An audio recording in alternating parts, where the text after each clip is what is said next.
out of their eyes now. If Moses would have did that then, we wouldn't be where we are now. If Abraham would have controlled his lust, then we wouldn't be where we are now. What am I saying? So, woman of God, Sarah gave the handmaiden to, no, Sarah might have gave the handmaiden over to Abraham, but his own lust inside of him for her drove him to sleep with her. He had the very right, because he's the head, amen? He's the head of the house. So he could have said, no, baby, we're waiting on the promise of God. But because he didn't want to be sanctified, he was like, well, you know, I'm an old man, and that's a young girl. I'm about to get this son going. If those two acts had been sanctified before God, this would never happen now. Jesus would have been here. He would have walked amongst them, and they would have been like, oh, wait, I think that's Jesus. Let us all be saved now. They wouldn't be at the Wailing Wall right now crying out for his return. They still hoping for the prophetic one. They still hoping. Us, the Gentiles, we done took it and ran with it. Like, oh, there's a Jesus. I'm saved now. I don't understand what salvation means, but as long as I don't go to hell, Jesus is the Son of God. Come on. So if those two acts had been, and it's a good thing as well, because we were engrafted in, amen, because they were first in line and they didn't accept it. But I think there's still, I know God. God has invested so much in humankind, and he loves humankind so much, he would have still made a plan for us to get to Jesus anyway, had they, would have accepted Jesus as Lord and Savior, all of them, everyone. So we see that one act, God said, look at that land. Now let's read on.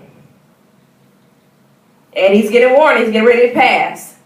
He says in 15, and Moses spake unto the Lord, saying, let the Lord, the God of the spirits of all flesh, set a man over the congregation, which may go out before them, and which may go before them, and which may lead them out, and which may bring them in. That congregation of the Lord be not as sheep with no shepherd. So we see in this issue that I would have the fear of the Lord. Like, okay, God is speaking to me as in you're disobedient. Now you're not going to cross over. You're going to pay the penalty. All of them that disobeyed, they're going to pay the penalty. But now he speaks boldly before God and says, well, I don't want them to be without a shepherd. I don't want them to be without a leader.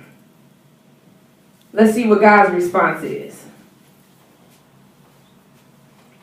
And the Lord said unto Moses, take thee Joshua, the son of Nun, a man whom is the Spirit, and lay thine hand upon him, and set him before Eleazar the priest, and before all of the congregation, and give him a charge in their sight. We're going to stop right there. So he's getting the command to lay hands on Joshua inside of a place of prayer. Amen. Can you imagine what was occurring? Because anytime God is speaking to an individual, and there's a prophetic assignment and a door open from heaven to earth, and there's a prophetic assignment being released, the person, even though God is dealing with the person that's in prayer, the person can feel the dealings of God wherever they are. So he's like, okay, can you imagine the fear that might have been rising up in Joshua? But he initially was the fearless one, amen? He's initially the one that came back with the report of the Lord and with the fruit from the land to show that this land is good. We're going to cross over. We are going to do as God said. We're going to cross over. Now, Moses is getting the dealings of God. He's getting to lay his hands upon him. Lay his hands upon him in front of all the congregation. That's that.